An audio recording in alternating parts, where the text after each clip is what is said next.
Hey guys, and welcome to a very special recording. I'm Frisco Flame, and I'm actually showing off something here from my buddies at AntLion Audio. Uh, because it's a microphone and I actually have to be using it in order to show it off, you'll see that it's on right now. But let me show you a little something about this. Again, the company's AntLion Audio, as you can see on this case here that comes with it, and the mic actually comes here, has these little stretchy bands to hold it while folded up. With the accessories on it, it comes with an extra mount, some clips, and some more stickum. But let me show you a little bit more about that. So what the ModMic is, it's a modular microphone where it allows you to, as they say, keep your headphones and add a ModMic. So this is the unidirectional model, and you'll see that it picks up audio in a certain direction. So if I turn it away, it gets a little quieter. If I bring it back to me, it gets a little louder. I'm going to take off the clasp here. Take it out of the clasp a little.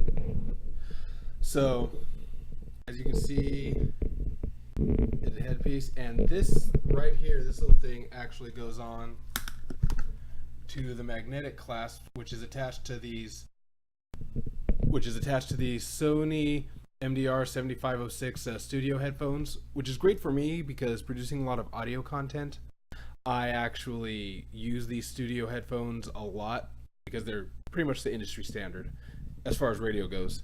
So you can mount it on here, but with a simple little twist, it's out of your way again.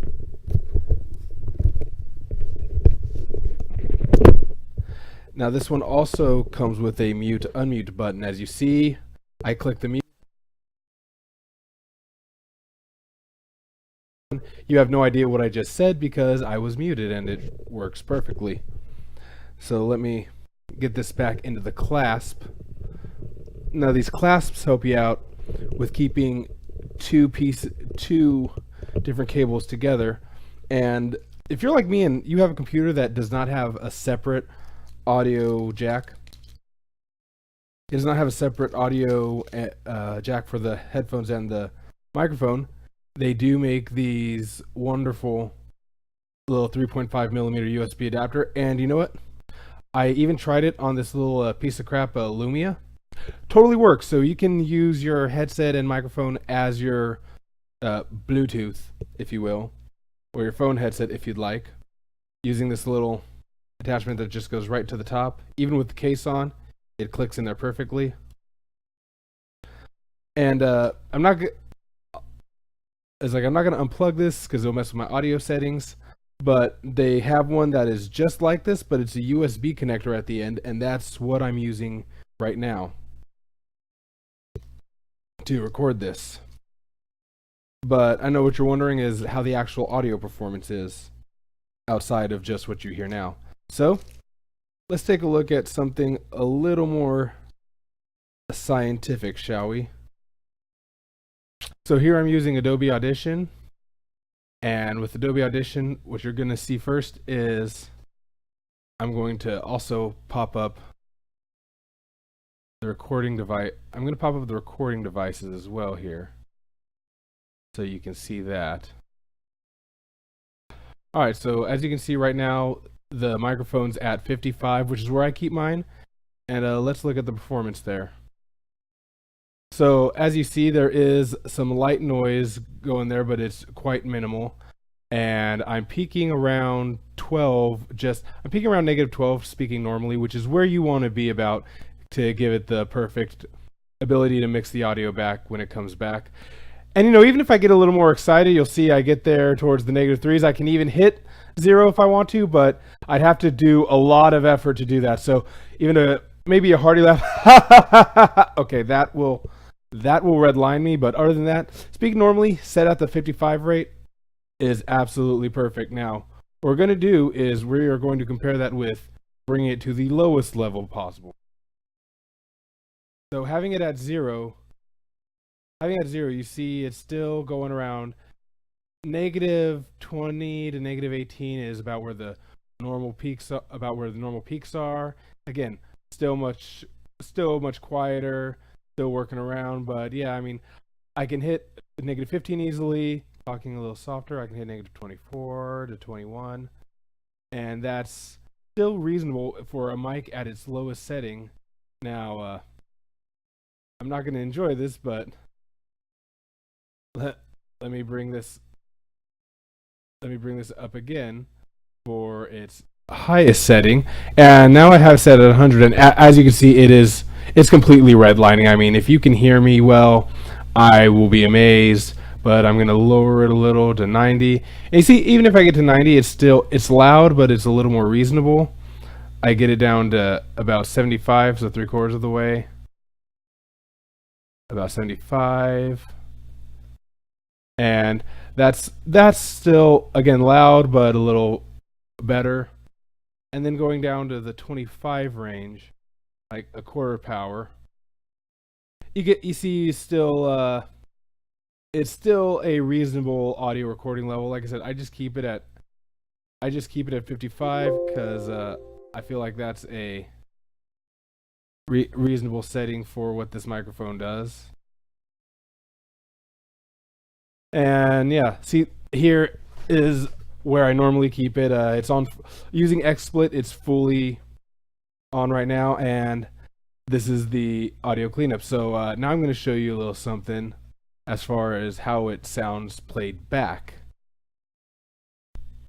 Now, one of the things about where I keep the video is there is a bit of noise when I play back, as you can see when you play back here.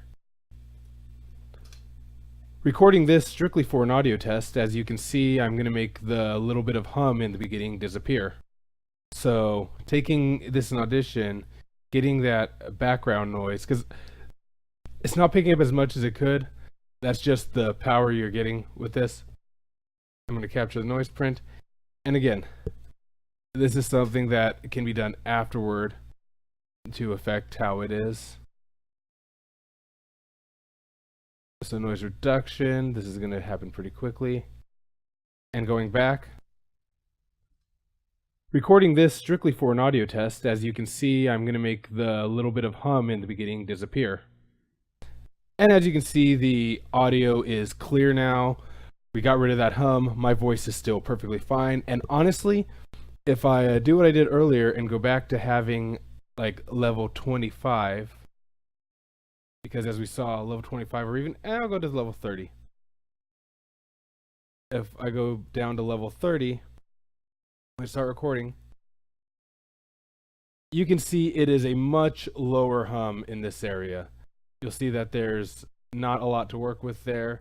When I go to play it back, it will be a much quieter sound, but this will still be loud enough for me to hear and work with the audio to turn up. Again, it's a matter of personal preference when it comes to recording. I like to keep my peaks around -12. -18 is still a really reasonable place to keep it if you're working with audio. And yeah, this is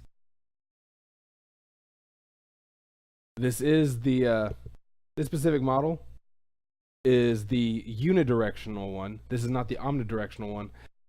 We'll see a little later about how it works as a lavalier. But I thank you very much for checking this out. Again, another special thanks to AntLion Audio for handing me this mic to review. Again, some of the great things about it is because they give me this extra clasp. If I had a different set of headsets I use, or if I get like a wireless gaming headset in the future, I can attach this ModMic to that and use that for my gaming. This actually, I will say, the 3.5mm adapter, it will work in a PlayStation 4 just immediately because they were smart enough to put the 3.5 in the controller. It will work in the Xbox One's chat pad, and it will work in the Xbox One adapter.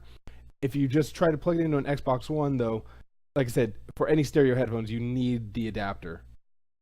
But then you can use this for chat. You can use this for whatever you need. And again, thank you to AntLion Audio.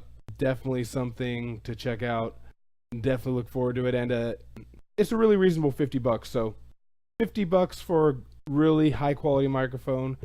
You can put whatever headphones you want from, like I said, these are $100 Sony 7506 headphones, but they work with anything. I know a few people that throw them onto various ones. If you have those Beats by Dre, you can throw it onto there and still have a microphone. And again, like I said, just remove it, and with 9 feet of cable, you get a good amount of range.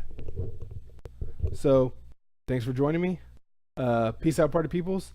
You can catch me at Frisco Flame on Twitch, and look for this microphone to be used on It's Late Night with Frisco Flame, as well as all of my other streams.